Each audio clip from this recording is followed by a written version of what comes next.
literally a dream come true. I can't even tell you how this feels. Like,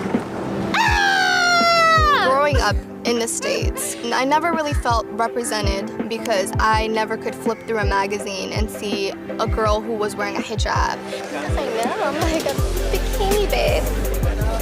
Bikini babe. I was born in Kakuma, which is a refugee camp here in Kenya. That's where I spent the first 7 years of my life. In the camp, I felt like I was a bright kid because I remember translating for my mom in Swahili. I had a lot of friends, and then to leave that behind and move to America, and we landed in St. Louis, like the most impoverished part. And I remember stepping off and thinking, this is a refugee camp, like I want to go back home. So we moved to St. Cloud, Minnesota. Life started looking up from there. It's so hard to hold still with this song.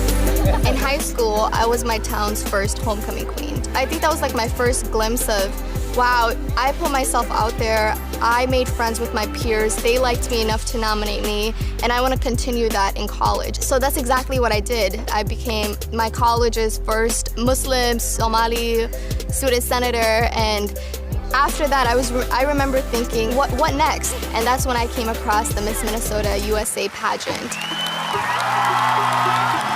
I mean, I can't even tell you what that moment meant to me. Like, not only just stepping outside for the first time and seeing the crowd just roar, because I was scared. I'm like, oh my God, like what if like it's boos and like, or like no clapping, and you know, it's scary because like it's not my culture to do pageantry. It's very much an American culture, but that's always been my messaging. Don't be afraid to be the first. What happened? Bikini shoot. Ah, we did it. We did it. I keep thinking to 6-year-old me, who in the same country was in a refugee camp. So to grow up, to live the American dream, to come back to Kenya and shoot for SI in the most beautiful parts of Kenya, like, I don't think that's a story that anybody could make up.